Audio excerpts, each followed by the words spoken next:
Sobat Aneka Kampus Jakarta semua. Ketemu lagi nih bareng aku di podcast Aneka Kampus Jakarta dengan Imam Fahrudin di sini. Kali ini tentunya aku tidak sendirian lagi karena aku ditemani oleh, maksudnya bukan ditemani, aku akan mewawancarai seseorang mengenai online shop. Ya, siapa dia orangnya? Sebentar teman-teman.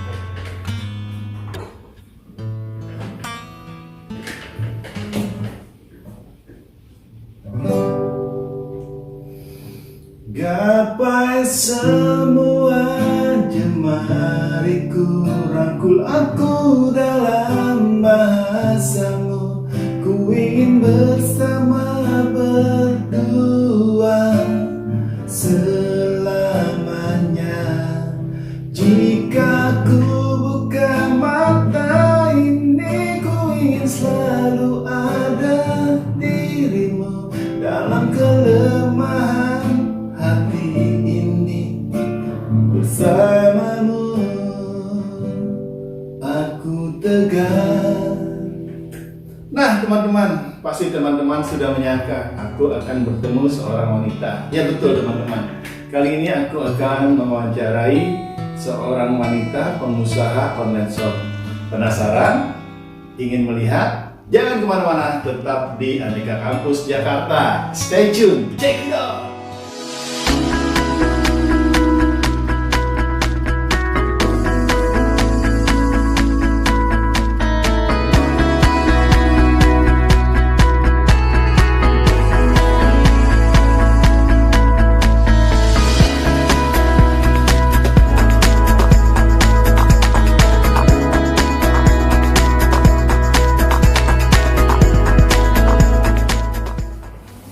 Ya, assalamualaikum warahmatullahi wabarakatuh, sahabat Aneka Kampus Jakarta. Kali ini saya berada di kediaman Aniros Collection. Nah, Aniros Collection ini bergerak di bidang fashion. Oke, nggak perlu berlama-lama, kita sambut saja atau kita perkenalkan saja Mbak Ani. Hai, apa kabar? Baik. Selamat sore Mbak Ani. Selamat sore. Gimana kabarnya? Alhamdulillah baik. Oke Mbak Ani, saya dari Universitas UMT Jakarta.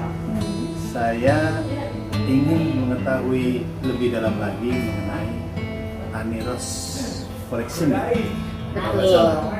Ya, yang pertama saya ingin tahu tuh nama Aniros Collection itu dapatnya dari mana gitu.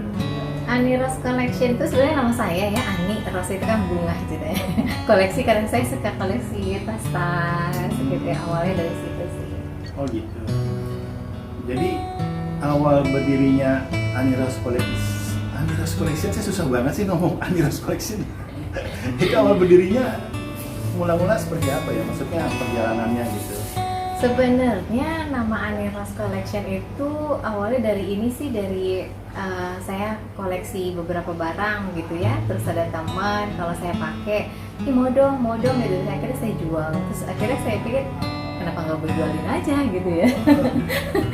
Jadi mulai deh tuh saya beli beberapa tas yang lelangan. Kan kebetulan teman ada yang tokonya tutup gitu kan, terus itu barang-barang impor itu saya beli, terus saya masukin, saya posting di WA gitu ya, terus ada teman yang mau, akhirnya berkelanjutan deh sampai sekarang. Aniros sendiri sudah berapa lama ya kalau boleh tahu? Kalau berkecimpung di dunia retail, jual beli gitu, dari dulu sih udah ya, cuma nggak ditekunin aja gitu. Yang saya tahu katanya udah 20 tahun enggak ya? Ya itu masih kecil-kecilan lah, kalau sekarang udah mulai fokus. Jadi udah hampir 5 tahunan lah ya, 10 tahunan kali ya. Jadi mengapa ya Mbak Ani ini memilih kerja sebagai seller online shop dan sebagai pemilik online shop sendiri itu sendiri? Kebetulan karena kemarin perusahaan kolaps ya. Jadi mau nggak mau saya harus gimana nih menciptakan uang dan menciptakan lapangan pekerjaan gitu. Jadi ya terinspirasi lah dari situ sebenarnya. Kan untuk sekarang ini banyak perusahaan yang kolaps ya karena pandemi. Terus akhirnya ya berawal dari posting-posting, akhirnya banyak yang suka, banyak yang beli, akhirnya ya saya pikir ya sudahlah saya jual aja gitu. Online shop kan banyak tuh. Nah itu Mbak Ani masukinnya kemana tuh? Ada kan ada di Shopee, ada di Tokopedia, Ya, ada ini. Biasanya itu, kemana apa di semua online shop? marketplace saya ada di Shopee, ada di Tokopedia, OLX, terus saya juga masuk di medsos kayak di IG, ya saya live di IG, di Facebook, terus posting-posting di WA. Biasanya kan kalau online shop itu kan saya nggak tahu nih kerjanya itu dari pagi sampai sore apa sampai malam. Jadi awal bekerjanya itu yang ingin saya tahu tuh awalnya jam berapa gitu. Karena ini saya punya sendiri, jadi suka-suka saya. Ya, Wah, enak lah. Iya, karena itulah ya kalau kita buka usaha sendiri ya daripada ikut kerja sama orang gitu. Dari jam segini sampai jam segini ada batasnya. Kalau kita mau banyak uang ya harus rajin gitu. Mau apa namanya uangnya lebih banyak, penghasilannya lebih banyak ya harus banyak posting-posting gitu. Malam pun saya sempat posting, saya review beberapa tas yang saya dapat, yang baru saya beli, terus saya review langsung saya posting. Jadi gitu. jamnya bebas ya? Bebas banget. Ngatur sendiri ya? Iya, nggak Wah, ada yang maksa ya, karena kita udah usaha sendiri. Jadi enak ya kalau jalan online waktunya bebas. Ya. Apalagi punya sendiri. Barang apa aja sih yang dijual atau di seller ke online shop? Untuk saat ini sih saya cuma baru main di tas ya, ada beberapa tas impor dan tas lokal, ada juga dompet, terutama fashion untuk wanita ya. Kalau yang untuk pria saya jarang sekali dapat barang.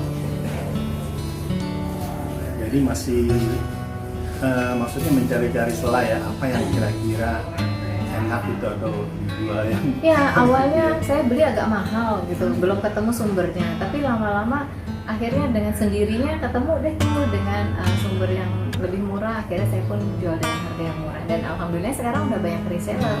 Jadi saya jadi selain owner, distributor dan seller, saya juga punya reseller beberapa orang.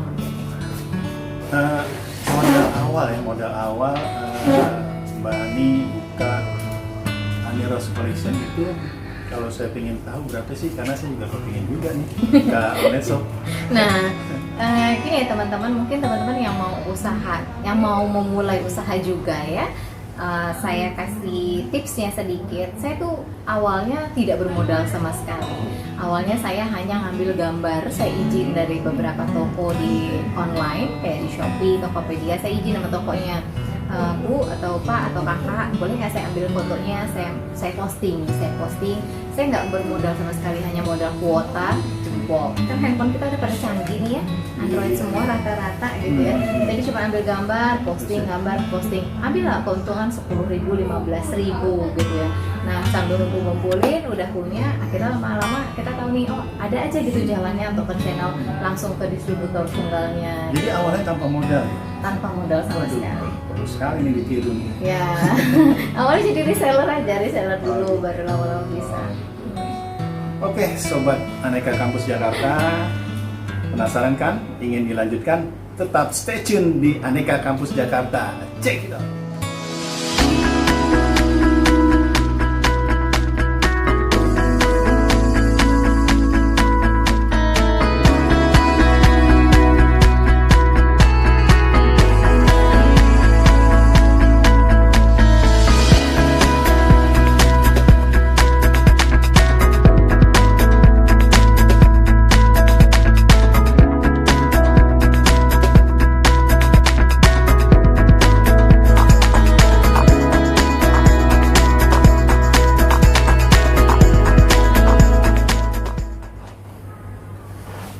Oke Sobat Aneka Kampus Jakarta, kembali lagi kita di podcast Aneka Kampus Jakarta dengan Mbak Ani sebagai Ani Rose Collection.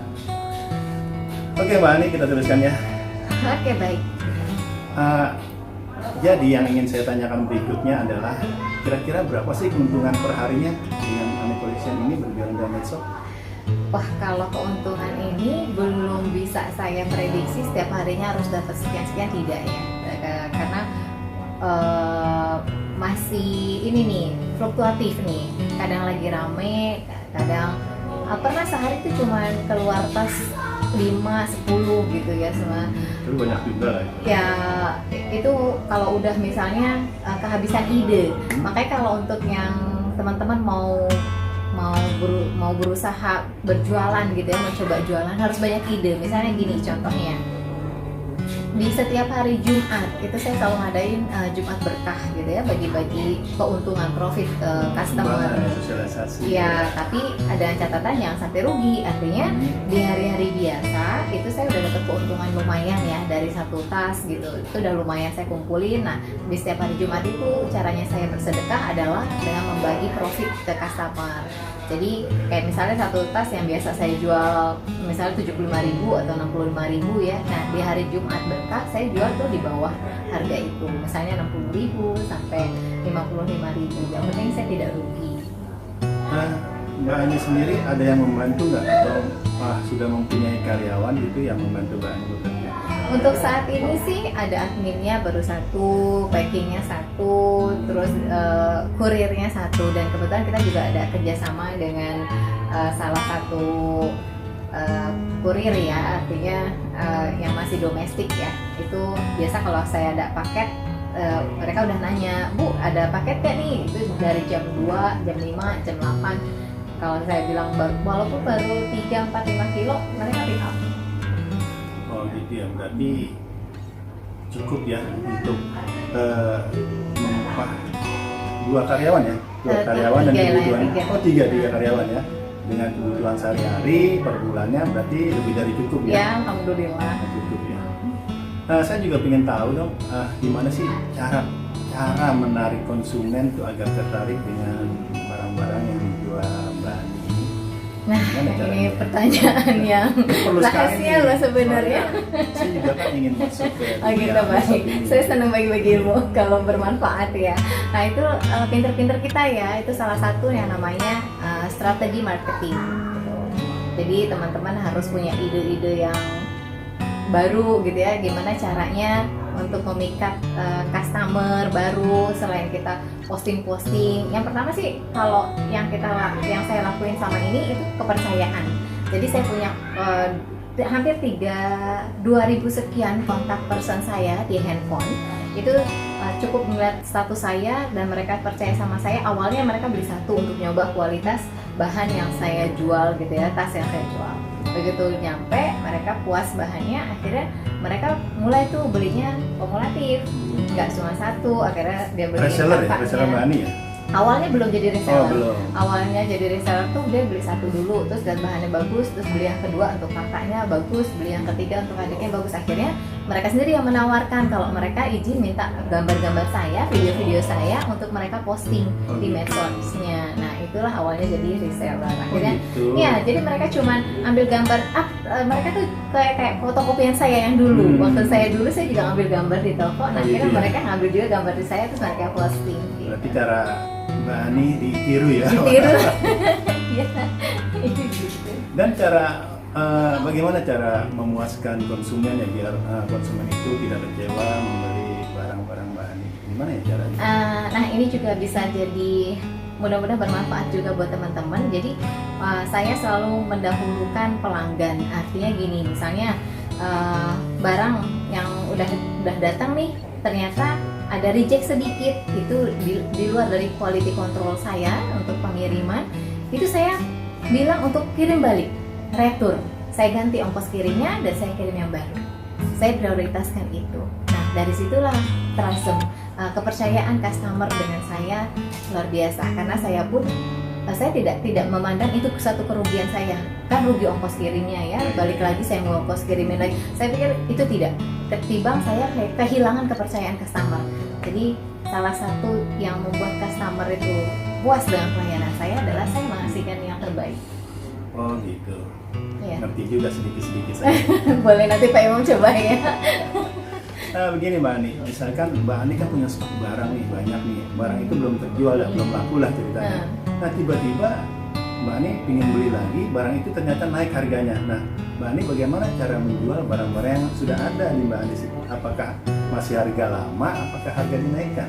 Oke, sebelumnya itu saya sudah bisa prediksi untuk harga barang 2-3 bulan ke depan, karena kayak namanya tas, dompet itu kan selalu fashionable ya, artinya yang setiap bulan itu pasti ada yang model baru. Nah, dari harga pertama yang saya tawarkan itu saya udah prediksi harga ini akan bertahan, keuntungan ini akan bertahan selama 2-3 bulan ke depan. Gitu. Jadi selama saya misalnya saya beli barang di bulan Januari, bulan April barang itu belum keluar, itu nggak bisa tuh buat saya, itu harus keluar karena itu barang lama. Gimana caranya? Apa mau saya kasih special price ya, atau saya mau kasih, yang penting modal balik segera, berputarnya cepat sehingga saya bisa beli model yang baru. Jangan sampai model lama itu kelamaan. Nah, kalau sampai model itu kelamaan, model itu kan udah lama tuh, nggak bisa keluar lagi. Diskon? Pasti akan ada, entah itu programnya diskon atau buy two get one atau special price gitu ya, kayak gitu. Makanya harus yang kalau mau coba usaha seperti ini itu harus orangnya harus fashionable, artinya orang tahu setiap bulan nih fashionnya yang mana nih, yang lagi dicari yang mana nih gitu. Selalu update ya. Update. Jadi tahu tren-tren yang akan digemari pada hari ini atau nah juga Mbak Ani, pastikan kalau misalkan pelayanan ke konsumen itu ada suka dukanya, bisa nggak disebutin suka dukanya? Wah, luar biasa, suka dukanya banyak banget. Ya itu yang tadi saya bilang, kayak misalnya sampai begitu barang sampai di tangan customer, ada aja yang kayak loss dari kontrol saya, sebelum dikirim kan harusnya saya cek dulu gitu. Nah ini lepas dari yang namanya juga manusia ya, ada kelepas lah 1-2 gitu, udah sampai customer dia bilang, Mbak ini reject nih, kulitnya agak kayak gini-gini. Itu saya kan sebagai owner saya harus memberikan yang terbaik gitu ya, sama customer. Akhirnya oke, itu direktur, biar ongkosnya saya yang ganti gitu. Jadi Mbak cuman packing aja, balikin ke alamat rumah saya ganti yang baru. Oh gitu, berarti Mbak Ani tuh memakai teknik seperti ya, itu. Yang pasti yang penting kredibilitas Mbak Ani itu baik, jadi konsumen percaya terus dengan betul, dan komunikasi yang baik sama customer. Terus kan harapan Mbak Ani nih, progres ke depannya nih gimana nih? Apakah ingin menambah cabang, menambah karyawan, atau ingin lebih besar lagi? Wah, harapan saya luar biasa sebenarnya. Saat ini aja saya sudah terpikiran kalau saya mau buka pabrik sendiri. Artinya saya mau punya, saya mau jahit sendiri, karena secara tidak langsung saya sudah belajar ini jenis-jenis kulit. Saya sudah tahu ini harga kulit per meter berapa, per yard ya, per yard. Jadi per global gitu. Ini sebenarnya bisa nih kita bikin sendiri. Saya mau ikutan memajukan UMKM Indonesia. Jadi ini saya mau beli, saya mau jahit sendiri. Ini zippernya pun ini bukan impor lagi. Untuk saat ini kan zipper yang modelan kayak gini ini masih impor. Nah, setelah saya pelajari, saya telusuri, ternyata ada di Indonesia pun kualitasnya tidak kalah gitu. Dan rencana sih itu saya mau punya jahit sendiri. Wah, Mbak Ani hebat sekali ya ke depannya ya, progresnya belajar itu. Ya. Sulit sekali itu butuh modal yang besar sekali itu. Dan persiapan yang matang. Yang penting juga. ada niat ya. Kira-kira berapa tahun lagi tuh? Apa bulan ini aja atau 3 bulan kembali atau maunya sih segera ya, segera ya, karena juga itu bisa menciptakan lapangan pekerjaan buat teman-teman. Kayaknya saya udah bisa belajar banyak nih dengan Mbak Ani. Amin. Terima kasih banyak nih Mbak Ani. Sama-sama Mas Imam, terima kasih udah mampir ke rumah saya. Mumpung ada di sini nih Mbak Ani, iya. Ada nggak barang-barang diskon atau yang murah buat saya itu Mbak Ani? Ada nggak? Boleh. Nanti saya titipin buat istri di rumah ya. Ya udah gitu aja sih Mbak Ani. Apa yang Mbak Ani sampaikan kepada saya nanti bisa saya aplikasikan, atau saya nanti buat penelitian lah mengenai reseller yang ada di Jakarta ini. Ya gitu aja sih Mbak Ani ya. Ya baik. Terima kasih banyak. Terima kasih Pak Imam. Terima kasih teman-teman. Waalaikumsalam warahmatullahi wabarakatuh. Nah, teman-teman Aneka Kampus Jakarta, demikian tadi wawancara saya dengan Mbak Ani Rose Collection Mudah-mudahan apa yang disampaikan dengan Mbak Ani menjadi ilmu yang bermanfaat buat kita semua. Wassalamualaikum warahmatullahi wabarakatuh. Salam sehat. Buat teman-teman yang masih stay tune di Aneka Kampus Jakarta, berikut tadi adalah wawancara saya dengan Ani Rose Collection yang bergerak di bidang online shop. Mudah-mudahan yang disampaikan Mbak Ani tadi bermanfaat buat kita semua. Dan buat teman-teman tetap ya terus mengikuti episode-episodeku selanjutnya, karena nanti aku akan menampilkan hal-hal yang menarik berikut seputar berita, seni, musik, dan lain-lain. Dan juga terima kasih buat teman-teman yang sudah mendengarkan podcastku ini, dan juga yang mau memberikan kritik dan saran bisa ke Instagram aku ke imam_f34. Akhirnya aku mohon pamit. Terima kasih. Wassalamualaikum warahmatullahi wabarakatuh. Salam sehat selalu.